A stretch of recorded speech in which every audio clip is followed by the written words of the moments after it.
चाहे it dash raining today. It is raining today. Right. Next I dash happy. I am happy. Good. They dash doctors. They are doctors. Right. Hello guys, welcome back to our channel Simple English with Priyanka, where we learn English in a very Simple way. तर guys आजचा video खूप interesting असणार आहे, कारण की मी हा video माझ्या एका स्टुडंट सोबत रेकॉर्ड करते आहे आणि ज्याचं नाव आहे श्लोक. Hello. ओके, तर आजचा आपला टॉपिक आहे Am is are. आपण खूप सोप्या पद्धतीने बघणार आहोत की एम इज आर कोणत्या सिच्युएशनमध्ये यूज केलं जातं. आणि जर तुम्ही हा व्हिडिओ पूर्ण बघितला तर तुमचा आज एम इज आरचं जे काही कन्फ्युजन आहे ते कम्प्लिटली क्लिअर होणार आहे. पण तुम्हाला संपूर्ण व्हिडिओ बघावा लागेल आणि आपण खूप सारे एक्झाम्पल्स पण घेणार आहोत. So without any further ado let's jump into the topic.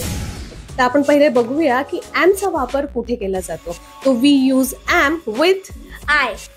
आणि आय हे प्रोनाऊन आहे. तर जसं जसं प्रोनाऊन बदलतं तसं तसं एम इज आर सुद्धा चेंज होतं.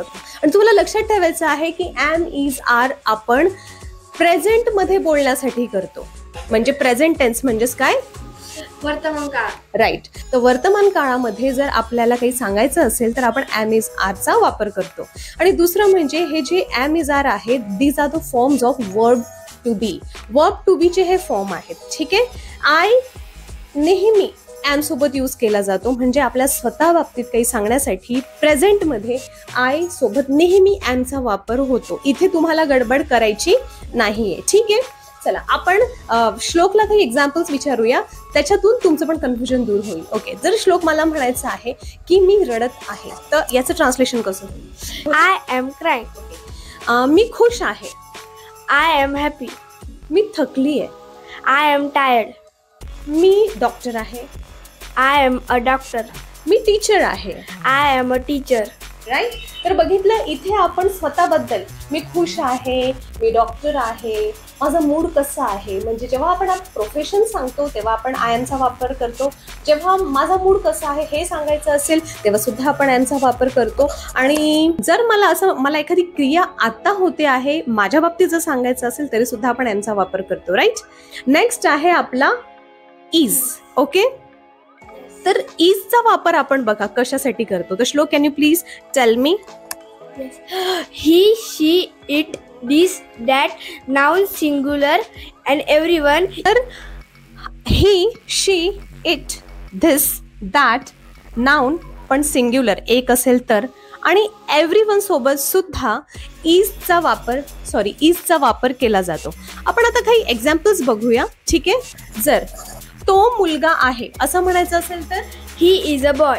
ती मुलगी आहे. She is a girl. हे पेन आहे. It is a pen. Okay. आणि सपोज असं म्हणायचं की हे काम करत नाहीये. It is not working. Right. हा मुलगा आहे. This is a boy. तो कुत्रा आहे. That is a dog. सगळे खुश आहेत. Everyone is happy. ओके. त्याच्यानंतर प्रिशा काम करत आहे. Risha is working. श्लोक बोलत आहे. Shlok is talking. गौरी जेवत आहे. Gauri is eating. तर गाईज बघितलं तुम्ही, आपण ही, शी, इट, धिस, दॅट, नाउन एक असेल तर आणि एव्हरीवन सोबत इजचा वापर केला. गाईज आपला पुढचा शब्द आहे आर. चला तर बघूया की आरचा वापर कोणत्या प्रोनाउन्स सोबत केला जातो. Shlok could you please tell us? You, they, this, those, we and plural noun. Right. तर आरचा वापर आपण ह्या सगळ्या प्रोनाउन्स सोबत करतो. आपण काही एक्झाम्पल्स बघूया जेणेकरून तुम्हाला समजायला अगदी सोपं होईल. जर मला म्हणायचं आहे की तू बोलत आहेस त्याचं ट्रान्सलेशन कसं होईल? You are talking. Right. You are talking. Next आहे दे. ते येत आहेत. They are coming. Good. Next आहे दिस. जर मला म्हणायचं आहे की ह्या बाहुल्या आहेत तर काय म्हणणार? These are dolls. Right. Next आहे दोज आणि मला म्हणायचं आहे की ते झाडं आहेत. याचं translation Those are plants. Those are plants. Those are trees पण म्हणू शकतो. ठीक आहे. आता आपण बोलत आहोत याचं ट्रान्सलेशन काय होईल? We are talking. Right. Next आहे आपलं प्लुरल नाउन. आणि प्लुरल म्हणजेच काय की एखादी वस्तू, व्यक्ती, प्राणी किंवा पक्षी हे जर एकापेक्षा जास्त असतील तर त्याला म्हणतात प्लुरल नाउन आणि त्यालाच मराठीमध्ये म्हणतात बहुवचन किंवा अनेक वचन. तर बहुवचन सोबत सुद्धा आपण आरचा वापर करतो. ओके. तर तुम्ही जर हे पाठ केलं की ॲम, इज आणि आरचा कशासोबत वापर होतो, तर तुम्हाला ॲम इज आर वापरताना खूप सोपं जाणार आहे. तर आता इथे मी काही एक्झाम्पल्स लिहिलेले आहेत. तर आपण आता बघूया की श्लोकला हा टॉपिक कितपत समजला आहे आणि त्याचे आन्सर्स किती राईट येत आहेत. ठीक आहे, over to you. And here आणि श्लोक इथे काही एक्झाम्पल्स आहेत, तर तुला फिल इन द ब्लँक्स करायचं आहे. ॲम इज आर कुठे यूज होतो तो. ठीक आहे, now our first example is she dash jumping. इथे काय येईल? Right, right it down. Okay, next you dash so interest. You are so interested. Right. Next Sarthak dash naughty. Sarthak is naughty. Right. This dash a doll. This is a doll. Right. That dash a bag. That is a bag. Right. Next is he dash a boy. He is a boy. Right. Next, we dash going. We are going. Perfect.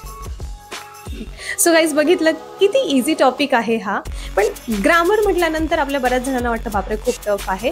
तर guys, आपण असेच एकदम simple topics घेऊन येणार आहोत, पण important, जे लहान मुलांनाच काय तर आपल्याला सुद्धा बेसिक इंग्लिश बोलण्यासाठी खूप इम्पॉर्टंट असतात. तर गाईज, नेक्स्ट व्हिडिओमध्ये जर तुम्हाला एखादा टॉपिक हवा असेल तर मला कॉमेंटमध्ये नक्कीच सांगा, म्हणजे आम्ही ते व्हिडिओज घेऊन यायचा नक्कीच प्रयत्न करू. तर तुम्हाला आजचा व्हिडिओ कसा वाटला आम्हाला कॉमेंटमध्ये नक्कीच सांगा. आणि जर काही सजेशन्स असतील ते सुद्धा तुम्ही नक्कीच सांगू शकता. ठीक आहे, जर तुम्हाला व्हिडिओ आवडला असेल तर व्हिडिओला Like, subscribe and share. ठीक आहे, जर तुला तर भेटूया पुढच्या व्हिडिओमध्ये. Till then take care and keep learning. Bye bye.